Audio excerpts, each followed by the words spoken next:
Mungkin kesepakatan kelas ini hal yang baru kalian dengar ya. Jadi biasanya yang lalu-lalu kalian sudah tahu itu kan ada peraturan sekolah atau tata tertib sekolah. Ada juga tata tertib di dalam kelas. Nah, biasanya siapa yang membuat tata tertib itu? Guru ya. Guru atau wali. Yang tidak lakukan, kalian akan mendapat hukuman atau sanksi.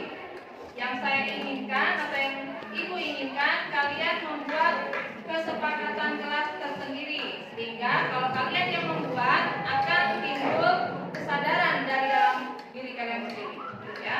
Jadi silakan diisi kesepakatan kelas apa saja yang penting kita sepakati untuk diterapkan di kelas ini, supaya suasana belajar dalam kelas ini akan terasa aman dan nyaman.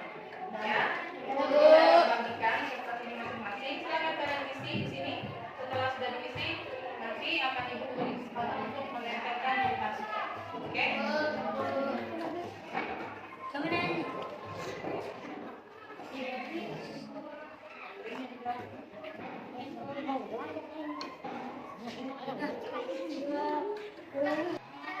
Panjang di sana.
Kebebasannya. Jadi kita berikan kebebasan kepada anak-anak murid kita, apa yang dia punya, berikan dia kebebasan untuk menampilkan kemampuannya. Kemudian yang kelima, kebutuhan kesenangan atau fun. Kebutuhan ini untuk menikmati dan berkonsentrasi akan apa yang dia senangi. Ya, jadi berikan dia kebebasan untuk menuangkan itu kesenangannya.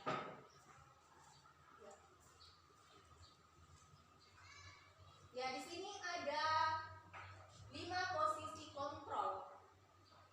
Ya, jadi salah satu program yang dilakukan oleh Dian dosen yaitu 5 posisi kontrol. 5 posisi kontrol ini dalam restitusi ini yaitu perjalanan ibu bapak menjadi seorang pelajar untuk mengenali dirinya kita masing-masing. Ya. Jadi di sini ada 5 posisi yang dapat kita terapkan dalam menghadapi masalah setiap masalah, ya. Yang pertama itu ada posisi penghukum. Ya, yang pertama ada posisi penghukum. Ya, mungkin nanti ada video yang diperlihatkan. Jadi saya jelaskan dulu. Posisi penghukum ini biasanya guru itu berbicara dengan suara nada tinggi, menghardik, menunjuk dan membentak murid, ya. Kemudian dampak dari posisi penghukum ini adalah murid menjadi pendendam, tidak menyukai guru atau mata pelajaran yang diampu. Jadi inilah Bapak Ibu, ketika kita berada di posisi penghukum, murid ini bukan dia berubah, tetapi malah dia menyimpan dendam di dalam hati. Ya. Kemudian posisi yang kedua, posisi pembuat merasa bersalah. Di sini suara guru cenderung lembut, tenang, namun kata-katanya menyalahkan murid. Ya. Dampak dari posisi pembuat merasa bersalah adalah murid merasa bersalah, rendah diri, menarik diri dari lingkungannya. Jadi posisi ini murid yang merasa bersalah, ya, sehingga dia menarik diri dari teman-temannya, dari gurunya. Ya, biasanya dia menyendiri. Ya. Kemudian posisi teman, di sini suara guru akan ramah, cenderung bersenda gurau untuk menghangatkan suasana. Ya. Dampak dari posisi teman adalah murid akan bergantung pada satu orang guru dan membuat murid tidak mandiri. Ya, jika kita mengambil posisi teman ini membuat murid tidak mandiri karena mungkin saja dia hanya senang terhadap satu orang guru saja, guru yang selalu mengambil dia, ya. Jadi di posisi teman ini kemungkinan tidak terciptanya keberhasilan, ya. Kemudian di posisi keempat adalah posisi pemantau. Di sini seorang pemantau akan bersuara datar, tidak emosional, tercipta identitas diri positif, dan murid diarahkan sesuai dengan konsekuensinya. Ya. Dampak dari posisi pemantau adalah murid akan mematuhi konsekuensi tanpa memahami sepenuhnya nilai kebajikan yang dituju. Jadi posisi pemantau ini bisa saja dia menciptakan keberhasilan, tetapi dia lupa akan nilai-nilai kebajikan yang ada di profil pelajar Pancasila. Dia melakukan suatu keyakinan kelas, namun dia mengharapkan suatu imbalan, ya. Dia mengharapkan sogokan. Ya, jadi dari posisi pemantau ini mungkin saja tercipta keberhasilan, tapi mungkin juga tercipta ketidakberhasilan. Ya. Di posisi kelima ini adalah posisi yang paling tepat bagi kita seorang guru. Ya, posisi manajer. Ya, posisi manajer ini suara guru netral, tidak emosional, tidak terlalu ramah, dan tidak bernada tinggi. Ya, mungkin Bapak Ibu pernah berada di posisi ini. Guru membimbing murid memecahkan masalahnya secara mandiri dan mengajukan berbagai pertanyaan bermakna untuk membuka pikiran murid dan akan tercipta identitas berhasil. Ya. Dampak dari posisi manajer yaitu murid mandiri, percaya diri, dan bisa memecahkan masalahnya sendiri. Ya, baik Bapak Ibu, saya mau tanya, dari 5 posisi ini kita telah membacanya sama-sama. Adakah yang pernah mengambil dari salah satu posisi ini? Tolong jawabannya Bapak Ibu. Adakah yang pernah berada di salah satu posisi kontrol ini? Ya, Bapak Ibu mulai berpikir di posisi manakah Bapak Ibu biasanya menerapkan posisi ini. Bapak Ibu berada di poin keberapa? Ya, mungkin Ibu Mardatila. Terima kasih atas kesempatan yang diberikan kepada saya. Di sini kita sudah lihat atau sudah baca sama-sama. Di situ ada 5 posisi yang mungkin sudah dilakukan sama Bapak Ibu guru. Di situ yang pertama ada di posisi penghukum, ya. Kita berbicara tentang posisi penghukum. Di sini maksudnya di situ kan ada berbicara dengan suara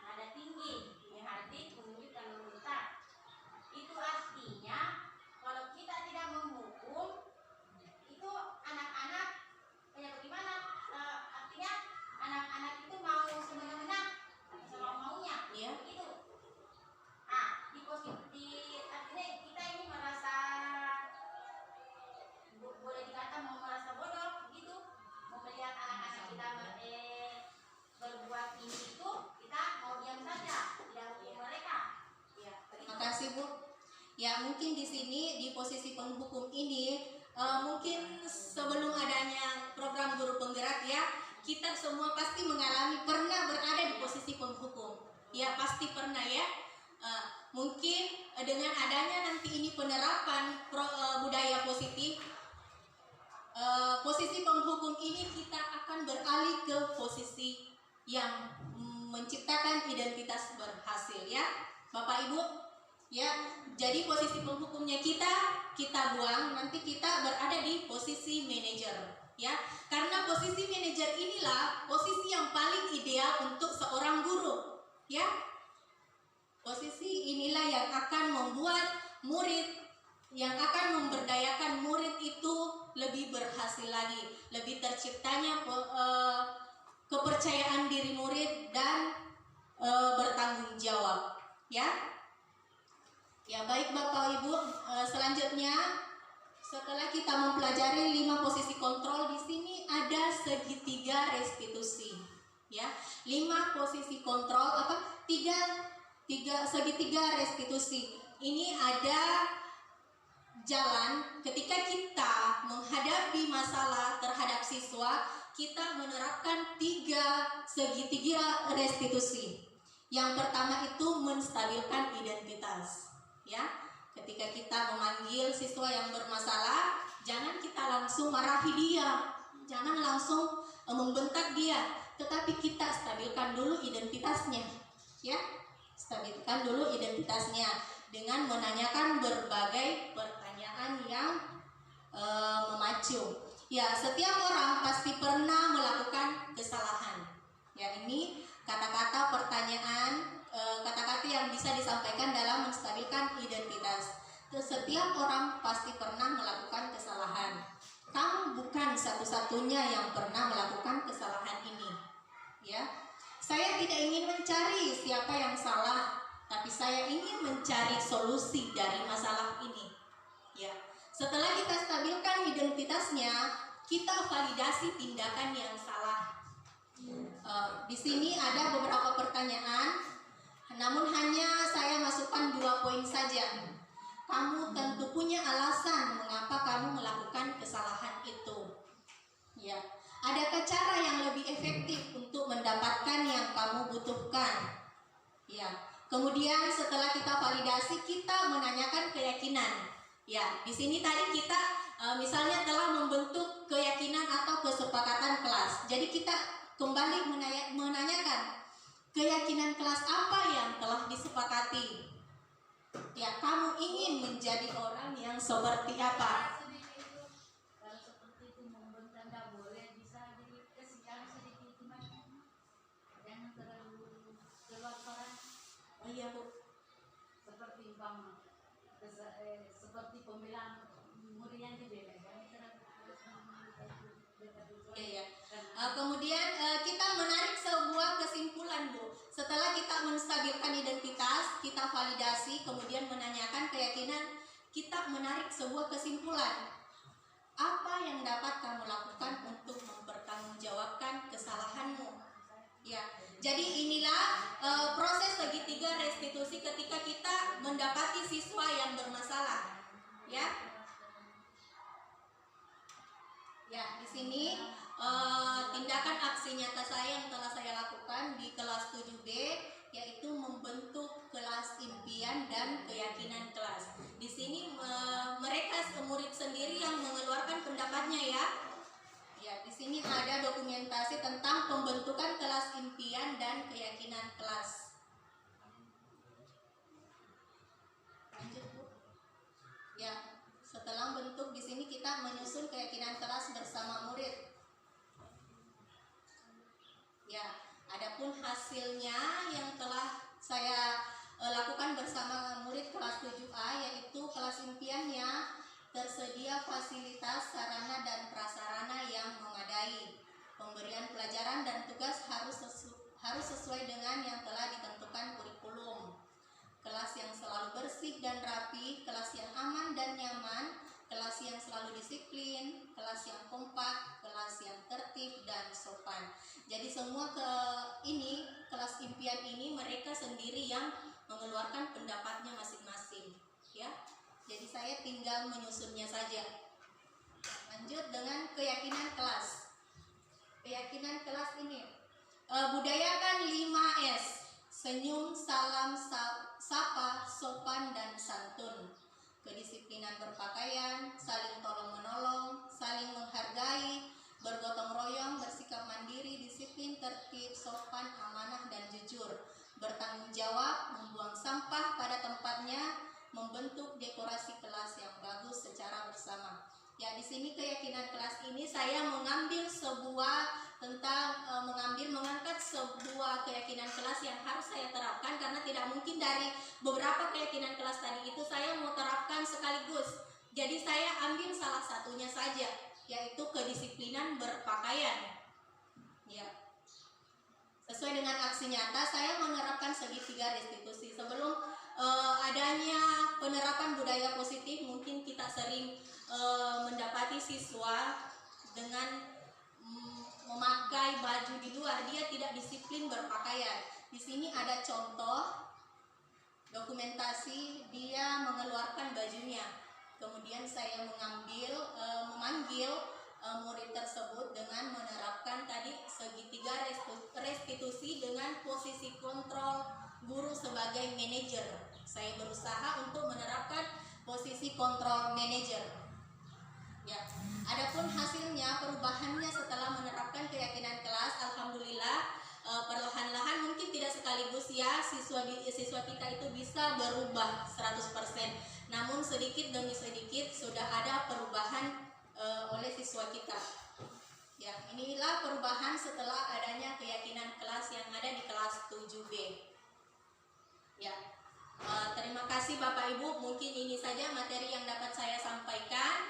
Selanjutnya akan dijelaskan oleh Ibu Sri. Ada materi lagi, selanjutnya ada tambahan materi dari Ibu. Ya, terima kasih. Assalamualaikum warahmatullahi wabarakatuh.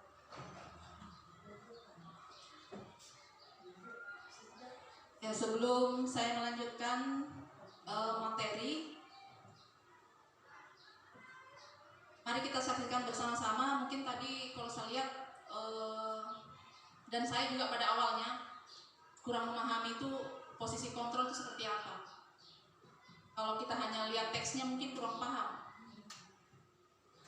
Jadi mari kita sama-sama saksikan video tentang contoh bagaimana menerapkan kelima posisi kontrol tadi. Dan mungkin setelah kita menonton kita bisa rasa-rasa selama ini kita ada di posisi yang mana.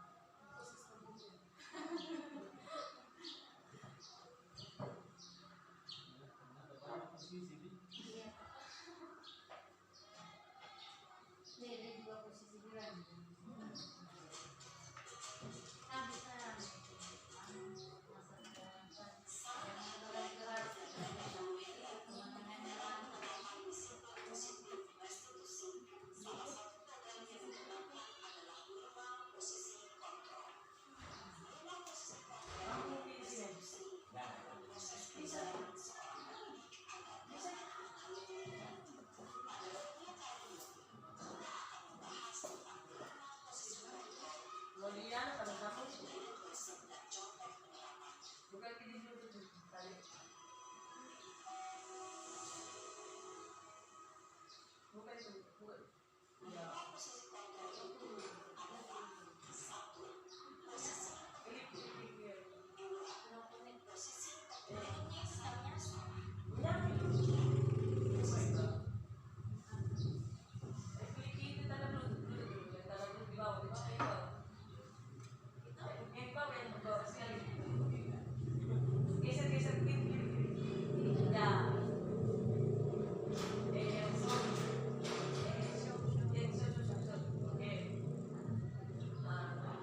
Pilih lihat di sini yang tambahkan.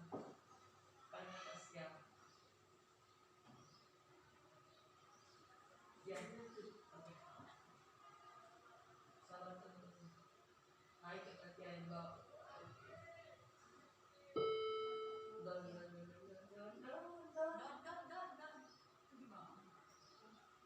Oke. Langsung klik saya di video langsung. Jangan kasih mic, jangan.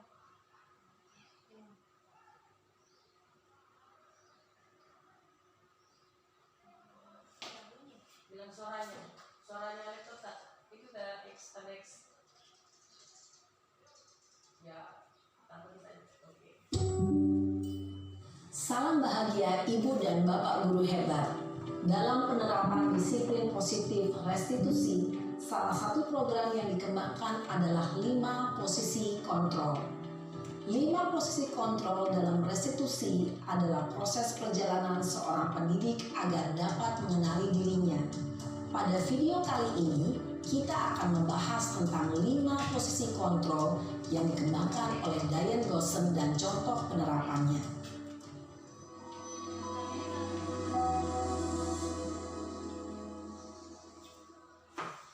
5 posisi kontrol itu adalah 1.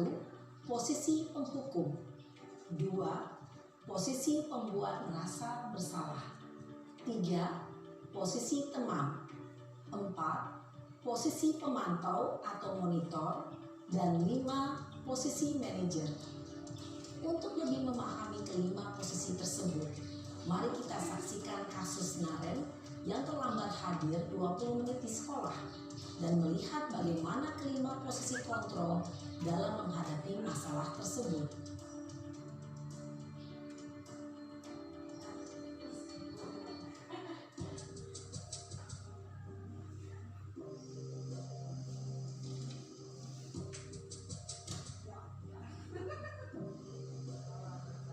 Naren, sini kamu. Selamat pagi Bu. Selalu terlambat. Kamu deh pasti terlambat. Maaf Bu, saya Apa? Apa coba? Alasan kamu apa lagi? eh, Kapan sih kamu tidak terlambat? Malas sekali ya kamu jadi anak. saya Dasar pemalas. Gak kapok-kapok sih kamu. Sudah berapa kali terlambat? Sana, kamu keliling lapangan basket 2 kali. kenapa saya harus keliling lapangan basket Bu? Kenapa? Kamu melawan ibu. Berani-beraninya jawab. Sudah terlambat, masih berani jawab pula. Sekarang, keliling lapangan basket 5 kali sekalian. Biar kapok. Cepat. Pergi sana ke lapangan basket. Posisi penghukum biasanya berbicara dengan nada tinggi, menghardik, menunjuk-nunjuk, menyakiti, dan menyindir. Hukuman bisa berupa fisik maupun psikis. Ibu dan Bapak guru hebat, dampak yang terjadi pada murid ketika guru berada pada posisi penghukum adalah murid cenderung akan memberontak, bahkan menyimpan dendam.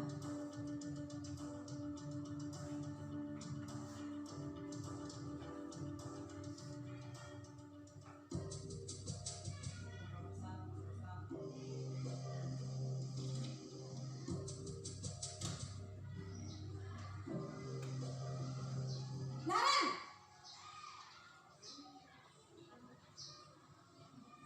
Selamat pagi Bu. Naren. Kamu kenapa terlambat lagi, nak?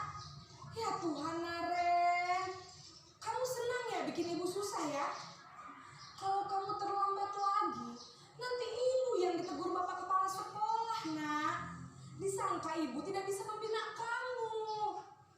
Duh, gimana ini? Maaf Bu, Duh, Gusti Naren. Kamu suka ya kalau ibu ditegur bapak kepala sekolah? Terus, sekarang ibu harus tulis apa ini di buku absen? Ini kamu sudah sering terlambat loh. Ibu harus apa coba? maaf Bu, maaf sekali. Ya sudah, Lain kali jangan bikin ibu susah lagi ya nak ya. Ibu tidak akan kuat lagi kalau kamu begini terus. Bisa jantungan kalau ibu ditegur bapak kepala sekolah. Sana cepat ke kelas. Maaf ya Bu, maaf sekali. Posisi pembuat rasa bersalah berbicara dengan nada tenang, cenderung lembut. Namun kata-kata yang diutarakan membuat murid merasa menjadi orang yang gagal, memandang buruk dirinya sendiri, merasa tidak berharga, dan tidak sanggup membahagiakan orang lain. Ketika guru mengambil posisi pembuat rasa bersalah, murid akan menganggap dirinya yang bersalah dan ia akan menyimpan emosi negatif tersebut di dalam dirinya.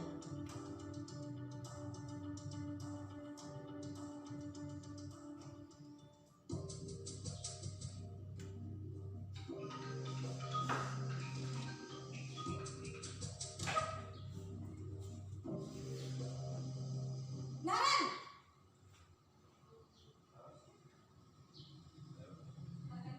Selamat pagi Bu.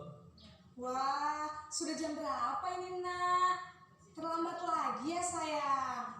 Iya Bu, habis ibu saya lupa bangunkan saya Bu. Kamu malah menyalahkan ibu kamu. Kamu bukannya anak yang larinya paling kencang. Kok terlambat sih? Iya Bu, saya memang terlambat bangun tadi. Jadi biarpun saya lari kencang, tetap gak kekejar Bu. Ya sudah sana. Nanti lain kali larinya lebih kencang lagi ya. Biar gak terlambat lagi. Bikin seneng ibu. Demi ibu. Bisa kan? Bisa lah Bu. Ya sudah sana masuk kelas. Ibu beresin urusan absen kamu. Kamu ini ada-ada saja. Dalam posisi teman, guru berbicara dengan nada suara ramah, akrab, cenderung bersenda gurau untuk menjaga suasana tetap santai. Murid akan merasa senang, aman, dan akrab dengan guru. Identitas yang tercipta adalah identitas sukses atau berhasil. Namun, perlu diingat, karena ini masih dorongan eksternal, maka ada faktor ketergantungan dari murid kepada orang tertentu. Di sini guru absennya, sehingga di lain waktu murid bisa berperilaku baik, namun hanya kepada orang-orang tertentu saja.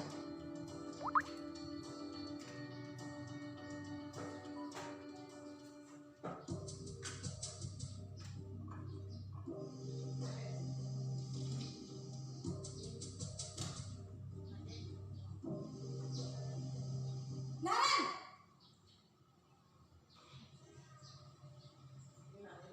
Selamat pagi Bu. Naren, apa peraturan sekolah kita tentang jam berapa kita harus masuk sekolah, nak? Kita harus di sekolah jam 7 Bu. Iya betul, sekarang sudah jam 7.20. Naren sudah tahu konsekuensinya jika terlambat hadir.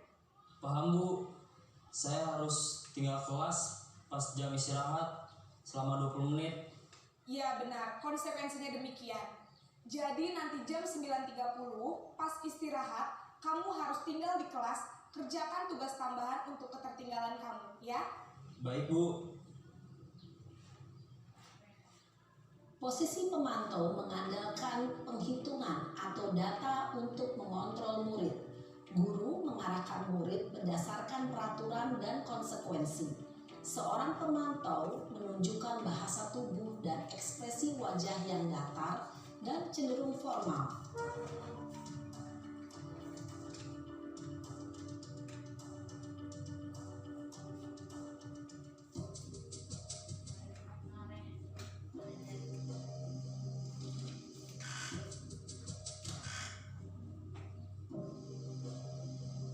Naren!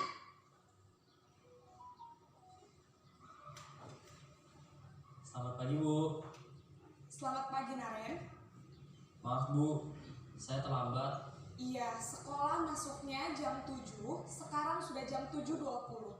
Jadi sekarang bagaimana ini, Naren? Maaf Bu, saya lupa setel alarm saya semalam. Baiklah, menurut kamu, keyakinan sekolah yang mana yang perlu kamu tingkatkan? Menghargai diri sendiri dan orang lain mungkin ya Bu. Setuju. Jadi, apakah Naren meyakini prinsip saling menghormati tersebut? Iya Bu, saya meyakininya. Apakah Naren bersedia memperbaiki masalah keterlambatan ini? Bersedia Bu. Bagaimana kamu akan perbaiki masalah keterlambatan ini?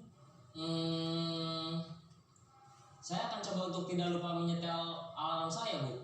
Baik, kalau Naren lupa menyetel alarm di rumah, ada orang yang kira-kira bisa bantu mengingatkan tidak? Ada Bu, kakak saya, Kak Emma. Ada lagi selain Kak Emma? Selain Kak Emma, ada ibu saya. Baik, jadi yang mengingatkan Naren adalah Kak Emma dan ibu kamu ya? Kira-kira akan mulai start alarm kapan nih Naren? Setelah pulang sekolah, akan segera saya lakukan. Baik, jadi Naren akan setel alarm untuk bangun besok pagi dan akan diingatkan oleh kakak dan ibunda Naren ya. Ada lagi yang mungkin perlu dilakukan Naren agar tidak terlambat bangun lagi? Tidak ada Bu. Baik Naren, terima kasih untuk kerjasama kamu. Sekarang kamu perlu kembali ke kelas untuk belajar. Baik Bu, terima kasih. Posisi manajer adalah posisi kontrol yang disarankan untuk membimbing murid memiliki sikap disiplin yang positif, yaitu murid yang mandiri, bertanggung jawab, dan dapat memecahkan masalah. Tujuan dari posisi ini adalah agar murid dapat berefleksi atas tindakannya.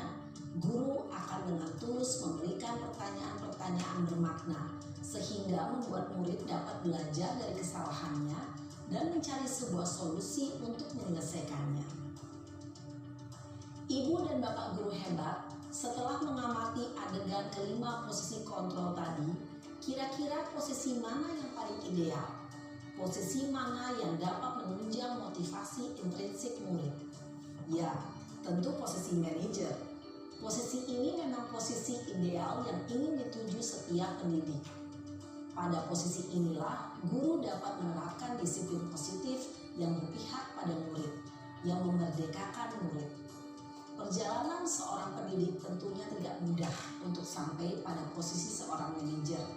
Namun, tujuan kita pasti, yaitu menciptakan murid-murid yang mandiri, merdeka, dan bertanggung jawab.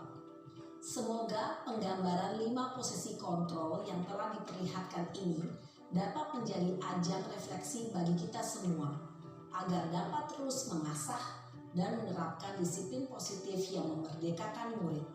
Mari terus berlatih dan bersemangat. Selamat menerapkan. Salam dan bahagia Ibu dan Bapak guru hebat.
Baiklah, saya akan lanjutkan materi kita.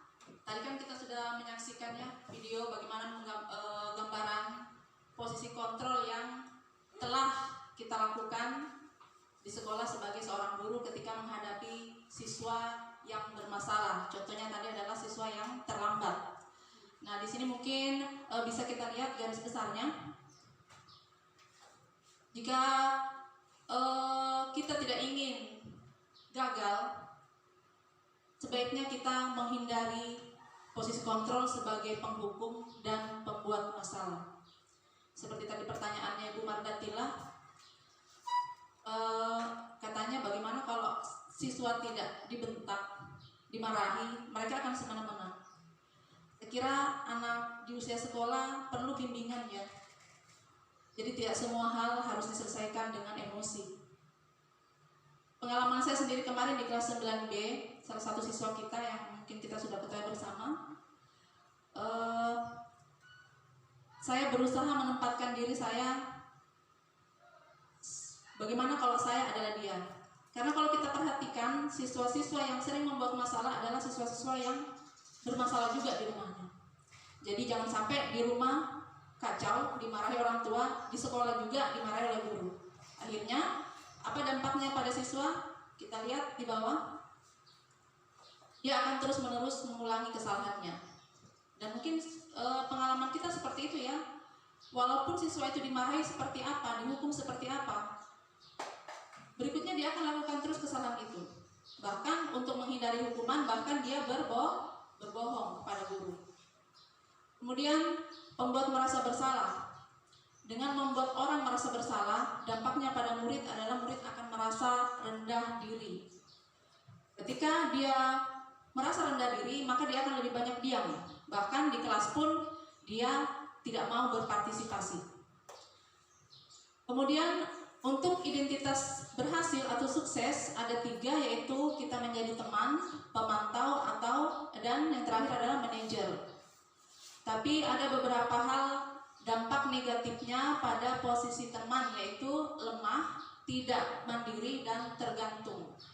Yaitu kalau kita jadi teman, ya seperti itu, ada guru-guru tertentu yang disukai murid, maka dia akan menurut. Tapi ketika dia bertemu dengan guru yang dia tidak sukai, maka dia akan memberontak. Bahkan mungkin ada kejadian, kalau gurunya tidak datang ke sekolah, dia juga malas belajar, karena ceritanya tidak ada guru andalan ya. Kemudian pada posisi pemantau, nah kalau posisi pemantau ini siswa melakukan sesuatu, motivasinya itu ada 2, yaitu yang pertama ingin dipuji atau mendapat penghargaan, dan yang kedua karena takut dihukum. Jadi ketika dia dapat dijanjikan hadiah, maka dia akan baik. Tapi ketika sudah tidak ada hadiah, maka dia akan, motivasinya untuk berbuat baik akan menurun. Nah, yang seperti yang ada di video tadi, kita sebagai guru disarankan untuk menjadi manajer. Prosesnya tentu dengan terus belajar. Tidak bisa satu kali kita langsung ahli menjadi manajer bagi siswa. Pada saat menjadi manajer itu, apa yang harus kita berbuat sebagai guru? Yang pertama adalah mengajukan pertanyaan-pertanyaan. Seperti yang di video tadi, kita memberi pertanyaan-pertanyaan kepada siswa agar siswa itu menyadari kesalahannya. Kemudian yang kedua, guru berkata, ini contoh ya, guru bisa berkata, apa yang kita yakini, apa yang bisa kau kerjakan untuk memperbaiki masalah ini. Makanya tadi ada yang sudah dibahas tentang keyakinan kelas. Jadi nanti keyakinan kelas dibuat dulu di kelas masing-masing, bisa oleh tiap-tiap wali kelas, atau kalau bisa juga dilakukan oleh tiap guru mapel. Kalau yang lalu mungkin kita kenalnya tata tertib sekolah, tata tertib kelas, dan itu yang seperti disampaikan Bu Saryani, itu dibuat oleh guru atau pihak sekolah saja. Tapi dengan membuat keyakinan kelas, itu muncul motivasi dari dalam siswa sendiri, atau motivasi intrinsik. Jadi ketika motivasi itu atau kesadaran itu tumbuh dari dalam diri sendiri, maka itu akan melatih mereka. Bukan karena terpaksa, tapi tiap hari berusaha berbuat baik karena ada kesadaran dari dalam diri sendiri.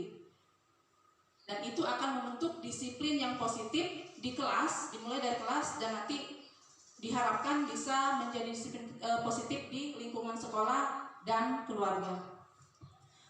Apa hasil yang diperoleh jika kita menjadi manajer? Itu akan menguatkan pribadi.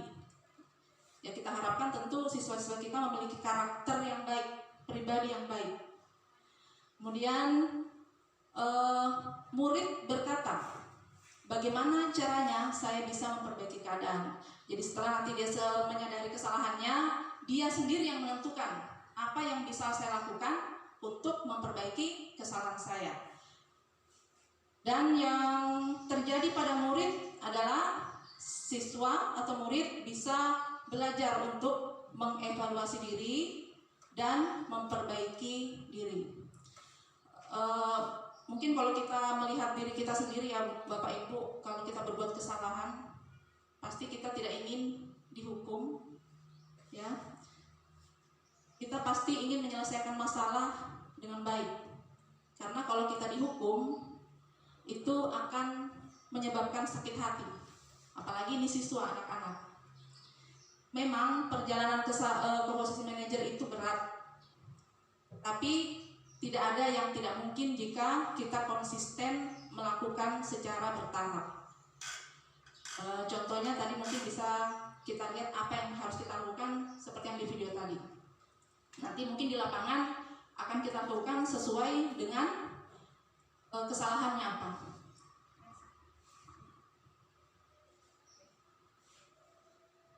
Ya, berkaitan dengan restitusi ini dan konsekuensi. Jadi restitusi itu sebenarnya adalah artinya ganti rugi.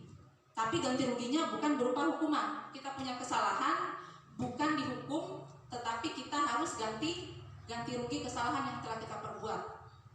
Misalnya apa yang bisa kita lakukan untuk memperbaiki kesalahan kita. Contohnya tadi Naren, untuk memperbaiki berarti nanti pulang di rumah kalau mau tidur alarmnya dikasih bunyi, dikasih aktif, atau minta tolong kepada orang tua dan kakaknya untuk membangunkan. Itu restitusinya.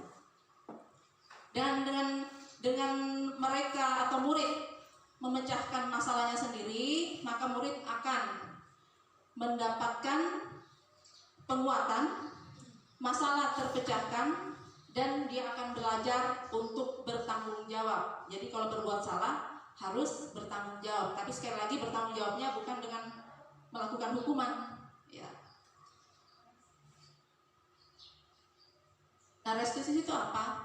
Restitusi itu proses menciptakan kondisi bagi murid untuk memperbaiki kesalahan mereka sehingga mereka bisa kembali pada kelompok mereka dengan karakter yang lebih kuat. Restitusi merupakan proses kolaboratif yang mengajarkan murid untuk mencari solusi untuk masalah mereka dan membantu murid berpikir tentang orang seperti apa yang mereka inginkan atau tujuan mulia mereka itu apa dan bagaimana mereka harus memperlakukan orang lain. Jadi sekali lagi restitusi ini berpihak pada murid, bukan guru saja yang terus mendikte murid, tapi murid kita beri kesempatan untuk memperbaiki kesalahannya dengan cara yang segitiga tadi ya. Next. Ya, yang pertama adalah menstabilkan identitas dengan mengajukan pertanyaan-pertanyaan, kemudian validasi tindakan yang salah, yang terakhir adalah menanyakan keyakinan.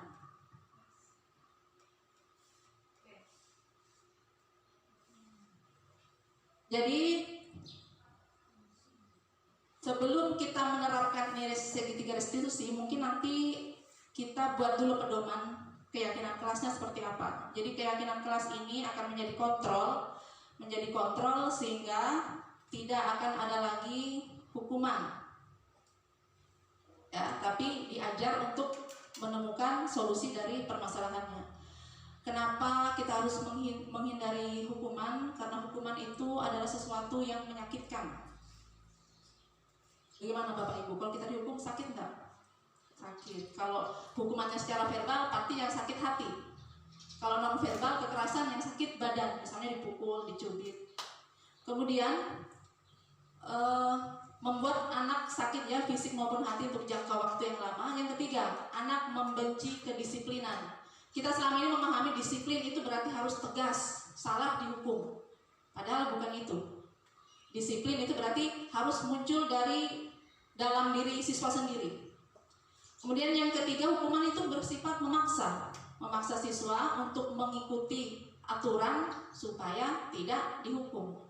Kemudian berikutnya mendorong anak menyakiti diri sendiri. Nah, ini juga sering terjadi kalau kita lihat di berita-berita di TV itu. Kalau seorang anak biasa disakiti di lingkungan sekolah maupun lingkungan keluarga, dia akan cenderung untuk menyakiti diri sendiri.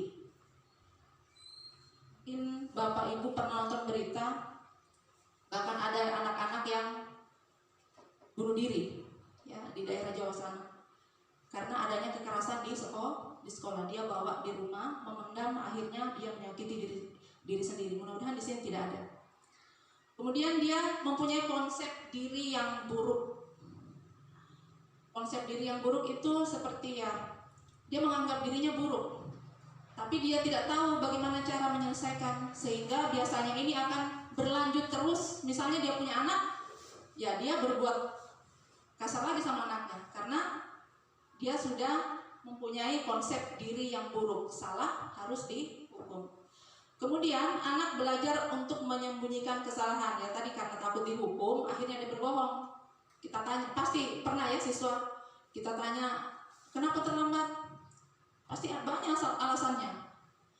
Dan mungkin yang tahu anak itu pasti kita bilang, bohong kamu. Ya itu karena dia takut dihukum. Kemudian pada saat dihukum, siswa akan merasa marah, merasa bersalah, merasa malu di depan teman-temannya, dan merasa tidak dihargai. Nah, berikutnya tentang konsekuensi. Dengan konsekuensi ini, sesuatu juga harus terjadi. Jadi kalau ada kesalahan, diganti dengan apa yang harus kita lakukan untuk menebus kesalahan itu. Sekali lagi bukan dengan hukuman. Kemudian anak akan merasa tidak nyaman tapi dalam waktu yang pendek. Tidak sama tadi hukuman. Kalau hukuman rasa sakitnya itu akan lama, tapi dengan konsekuensi dia akan merasakan tidak nyaman hanya dalam jangka waktu pendek. Kemudian yang ketiga, anak menghargai disiplin. Ya, di sini mulai muncul kesadaran dari dalam diri. Kalau kita hukum, anak akan benci kedisiplinan, tapi kalau kita terapkan konsekuensi, anak akan menghargai kedisiplinan. Kemudian konsekuensi itu dimulai dari stimulus atau kita yang memberikan arahan, nanti siswa yang memberi tanggapan. Berikutnya, konsekuensi mendorong anak agar mudah menyesuaikan diri. Ya, jadi dia belajar dari kesalahannya dan berusaha memperbaiki. Berikutnya adalah konsep diri yang baik.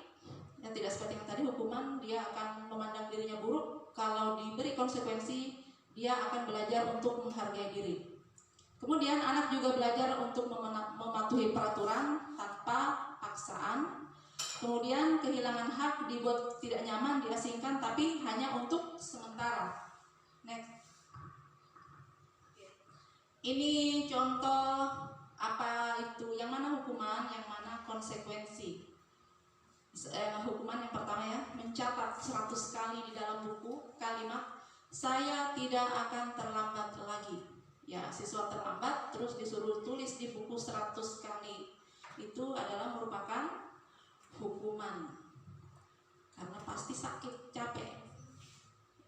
Kemudian yang kedua, lari mengelilingi lapangan basket 2 kali karena terlambat hadir di sekolah. Ini juga merupakan hukuman. Kemudian murid diminta untuk push up 15 kali karena tidak menggunakan masker ke sekolah. Ini juga hukuman. Menggantikan kertas tugas teman yang telah dicoret-coret. Ini konsekuensinya. Kalau kamu coret-coret kertasnya teman, kamu harus ganti. Kemudian berikutnya, membersihkan tumpahan air di meja tulis karena tersenggol pada saat belajar. Ini juga konsekuensi. Murid disuruh untuk tidak mengenakan sepatu seharian di sekolah karena tidak mengenakan sepatu hitam. Ini hukuman, karena pasti kalau 1 hari berkeliling sekolah tidak pakai sepatu, pasti siswa itu malu. Dampak dari hukuman tadi adalah salah satunya adalah merasa malu. Sedangkan jika lari mengelilingi lapangan basket 2 kali karena terlambat 10 menit untuk pelajaran PJOK, ini adalah konsekuensi. Tidak sama yang kedua tadi ya, karena tidak ada hubungannya. Tapi kalau PJOK kan ada hubungan antara lari dengan pelajaran tersebut. Nah, aksi nyata yang bisa kita lakukan di kelas adalah kita membuat peraturan kelas, dan di situ mengandung keyakinan kelas. Ini contoh yang pernah dibuat. Yang pertama adalah selalu kembalikan buku ke tempatnya. Ini merupakan keyakinan tentang bagaimana murid untuk belajar bertanggung jawab. Yang kedua, dilarang mengganggu orang lain. Keyakinan kelasnya adalah menghormati orang lain. Hadir di sekolah 15 menit sebelum pembelajaran dimulai berarti dia menghormati orang lain dan komitmen tentang jam masuk ke sekolah. Kemudian dilarang melakukan kekerasan. Keyakinan kelas yang terkandung dalamnya adalah keselamatan dan menghormati orang lain. Kemudian dilarang menggunakan narkoba. Keyakinan kelasnya adalah kesehatan. Bergantian atau menunggu giliran itu adalah menghormati orang lain dan belajar untuk bersabar. Gunakan masker, ini yang berlaku waktu COVID ya. Dia adalah keyakinan kelasnya adalah untuk kesehatan dan keselamatan. Dan contoh yang terakhir adalah jangan berlari di kelas atau koridor. Itu adalah bentuk keyakinan kelas untuk keselamatan dan keamanan. Ya, ini aksi nyata yang saya sudah buat di kelas. Sekali lagi, keyakinan kelas kita buat berdasarkan masukan dari siswa. Untuk menciptakan kondisi kelas dan pembelajaran yang aman dan nyaman, di kelas itu kita harus apa? Jadi siswa yang tentukan. Terus tidak boleh apa? Tapi kalau tidak boleh itu kan bahasanya negatif. Jadi kita ganti dengan kita harus seperti ini di kelas supaya kita belajar aman dan nyaman. Nah, ini setelah dibuat beberapa keyakinan kelas, siswa tanda tangan. Artinya mereka sepakat semua. Setelah mereka baca semua ya, mereka bersama-sama baca keyakinan kelasnya, lalu mereka tanda tangan sebagai bukti bahwa mereka sepakat. Jadi nanti akan menjadi kontrol buat mereka. Kalau mereka melakukan pelanggaran, melanggar dari salah satu keyakinan kelas, maka akan ditunjukkan kembali. Ini keyakinan kelas yang sudah kalian sepakati. Nah, dengan melakukan ini diharapkan siswa akan sedikit demi sedikit belajar untuk menghormati keyakinan kelas dan dari situ akan menimbulkan disiplin positif di sekolah. Nah, untuk yang saya ambil ini sama juga dengan Bu Saryani banyak ya, tapi saya ambil satu yaitu tentang ada siswa yang mengusulkan begini bahwa di kelas itu harus selalu menjaga kebersihan dan membuang sampah pada tempatnya. Itu yang saya kontrol. Biasanya itu kalau pagi kelas pasti bersih karena baru-baru menyapu.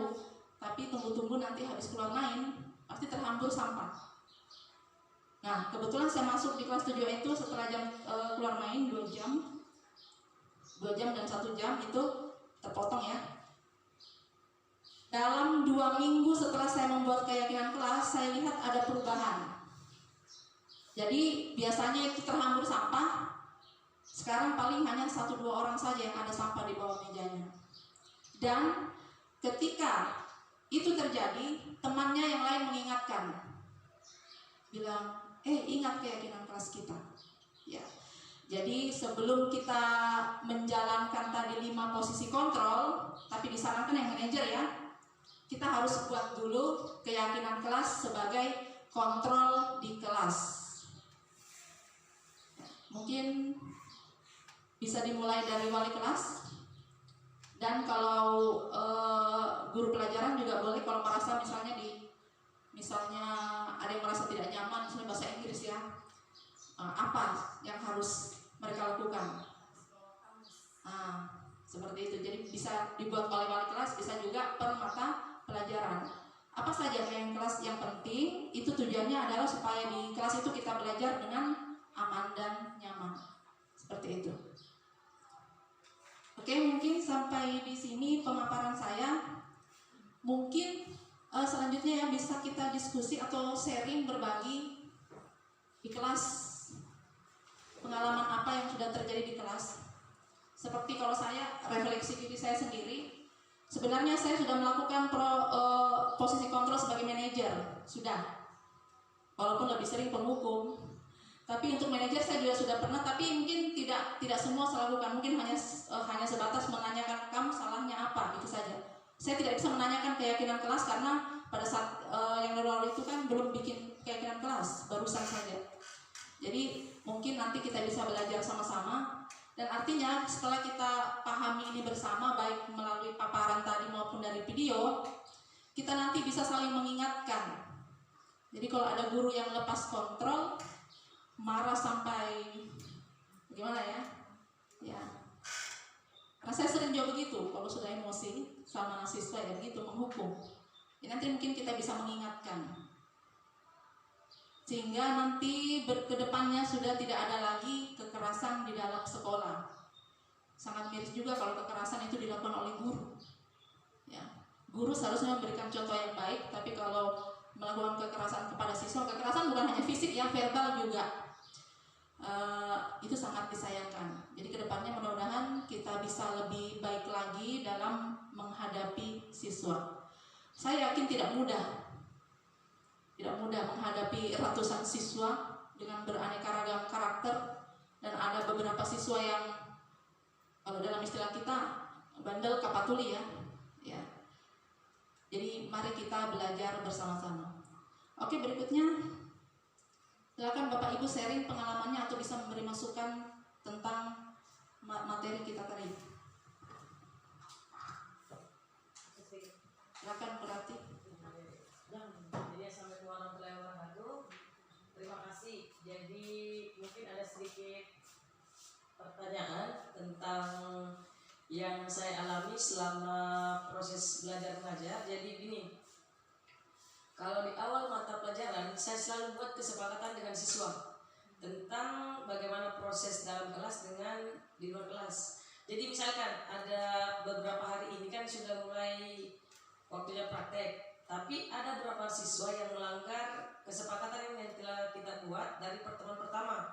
Entah mereka lupa atau sengaja, entah kenapa. Tapi yang kemarin kan kesepakatan yang kita buat, kalau mereka tidak menggunakan pakaian olahraga pada saat praktek, maka mereka akan lakukan 10 kali putaran di lapangan. Nah, jadi maksud saya di sini, apakah tindakan seperti itu yang saya lakukan tidak memberatkan kepada siswa atau bagaimana? Kan kita buat kesepakatan, bukan saya yang tawarkan, tapi mereka sendiri yang bilang, Bu, gini, kalau kita lupa bawa baju olahraga, kita akan ambil hukuman 10 kali putaran. Jadi otomatis setiap praktek yang lupa bawa baju olahraga, tanpa disuruh mereka langsung, saya Bu sudah ini. Jadi mungkin dari pemahaman materi yang pertama tentang disiplin di lingkungan sekolah, jadi saya selalu ingatkan mereka bahwa ingat kesepakatan yang telah kita buat dari semester 1 sampai semester 2. Jadi kesepakatan itu tidak pernah berubah sampai kalian naik kelas lagi. Begitupun pindah, misalkan dari kelas 7 pindah ke kelas 8. Jadi mungkin yang saya pertanyakan, apakah tindakan yang saya lakukan itu maksudnya keliru atau bagaimana? Terima kasih. Ya, kalau mengatakan itu keliru atau tidak mungkin bukan posisi kita ya. Apalagi itu sudah disepakati, mereka sendiri yang membuat kesepakatan, berarti itu bukan hukuman tapi konsekuensi, kan sudah sepakat ya. Tapi mungkin gurunya bisa memberi masukan, dikurangi lah, jangan sampai 10 kali. Nanti ada yang pingsan. Kalau 10 kali kayaknya terlalu banyak. Nah, makanya kemarin Bu bilang kan tidak mau Bu, tapi dia bilang minggu depan saya tidak akan begini karena tidak bisa lakukan hal seperti ini. Ya. Tapi yang salah saya. Ya. Jadi saya bilang kalian yang salah, saya yang salah. Kalau pada saat praktek bilang saya yang salah Bu. Kemarin di kelas 9B. Ya, kalau saya lihat dari percakapan itu sebenarnya sudah dilakukan posisi sebagai manajer Ibu Rati. Sudah jadi manajer ya, karena berarti memberikan pertanyaan sehingga mereka bisa menyadari kesalahannya. Nah tentang tadi ya konsekuensi ya, bukan hukuman tapi saran saja, mungkin dikurangi larinya, jangan sampai 10 kali. Terima kasih. Ada tambahan mungkin dari Bu Saryani? Ya, terima kasih. Sedikit tambahan. Tadi tentang Ibu Rati, dia bertanya apakah dia ini menghukum atau apa. Jadi tadi berkaitan dengan mata pelajaran PJOK ya. Di sini Ibu tidak sebagai posisi kontrol penghukum, tetapi Ibu sudah menerapkan posisi kontrol manajer tanpa Ibu sadari. Ya, karena dia berkaitan dengan mata pelajaran PJOK, jadi itu untuk memberi hukuman kepada siswa dengan lari 10 kali itu bukan hukuman, kondisi. Ya, ya menurut tadi Ibu Sri hukumannya apa, larinya dikurangi, jangan 10 kali. Ya, mungkin ada lagi kita saling sharing, berbagi pengalaman. Ya, Ibu Bapak silakan.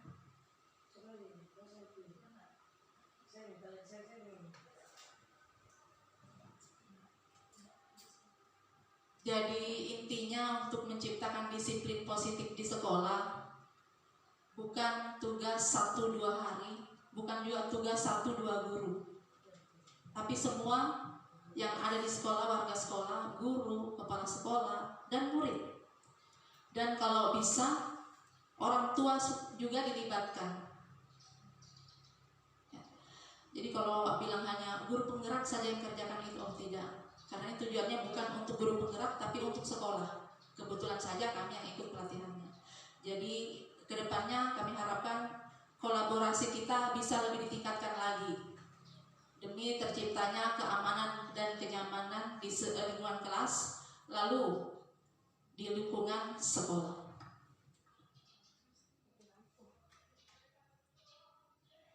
Ya, kalau sudah tidak ada sharing, masih ada kesulitan?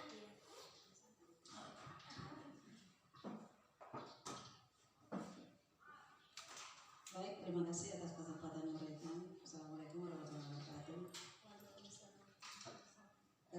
Yang saya mau tanyakan di sini bukan posisi kita sebagai penghukum ataupun yang sebagainya itu, yang kelima itu kan. Hanya ingin bertanya bagaimana kira-kira kalau mereka sudah melakukan keyakinan kelas, tetapi dari hari ke hari ini mereka masih cenderung melakukan kesalahan yang sama. Nah, berkali-kali misalkan kan. Nah, seperti saya anggap satu contoh, jadi wali kelas saya kan ada beberapa yang bersalah, termasuk Angga dan lain sebagainya kan. Itu kan sering bukan hanya guru wali kelas saja, tapi semua guru mata pelajaran sudah memberikan mungkin tindakan, misalkan apakah dia berada di apa tadi namanya kondisi manajer, misalkan begitulah. Sebelum kita misalnya tahu apa itu kondisi manajer ya. Tetapi si anak ini belum ada perubahan sama sekali sampai sekarang, mulai dari kelas misalnya semester 1 sampai sekarang, atau dari kelas 8 sampai sekarang. Kira-kira bagaimana misalnya seperti itu kita tindak seperti apa kira-kira supaya kita tidak berada di posisi penghukum ya, seperti itu. Terima kasih. Oke, menghadapi masalah seperti itu yang bukan dihadapi oleh wali kelas saya, semua guru mapel, kita berusaha yang terbaik ya Bu. Dari ahli seperti ini disebutkan, lebih baik kita selalu menjadi posisi manajer.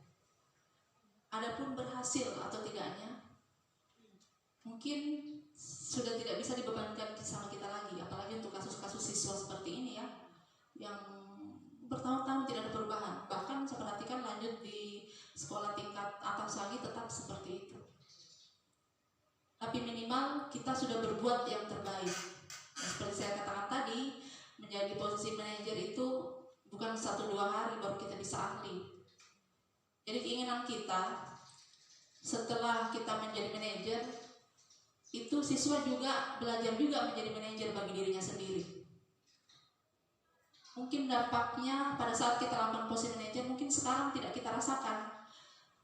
Mungkin ke depannya ketika anak itu sudah ada di lingkungan masyarakat, dia akan teringat kembali yang seperti itu. Dia sudah terbiasa ditanya oleh guru yang memposisikan diri sebagai manajer, jadi dia belajar dari situ.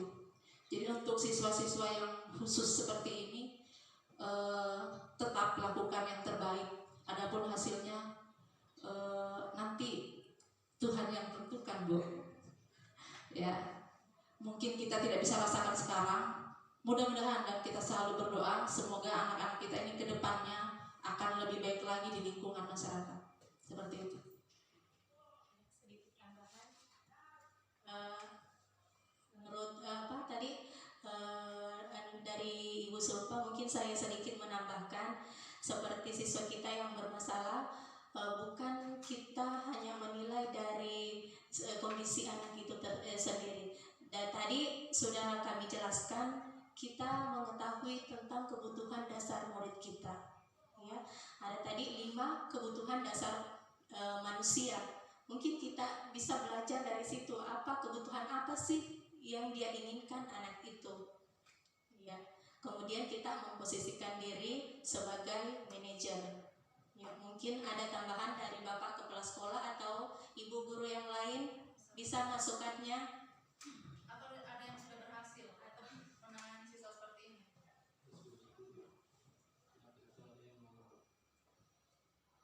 Ibu-ibu, ada yang berhasil menangani siswa seperti ini?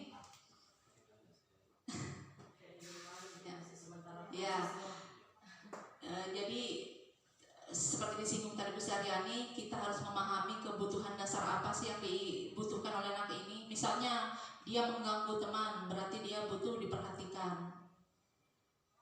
Ada juga yang suka ambil makanan teman, mungkin lagi nggak punya uang tapi lapar, seperti itu. Misalnya di kelas bikin gaduh, oh ternyata dia ingin bebas, tidak mau belajar.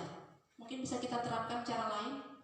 Karena ada siswa di kelas 8B itu, kalau hanya menulis saja, dia tidak mau. Tapi ketika ada materi saya ingat sekali saat itu menggambar, bikin pola bilangan dengan menggunakan gambar, dia terus yang duluan maju. Berarti ada materi memang yang dia tidak bisa pahami, tapi lebih mudah dia pahami lewat gambar. Ya, jadi iya, betul sekali. Ya, jadi kita harus memahami, oh dia butuh belajar dengan rasa senang, bukan hanya mencatat terus atau kerja soal terus. Seperti itu. Bagaimana Bapak Ibu? Apa ada lagi?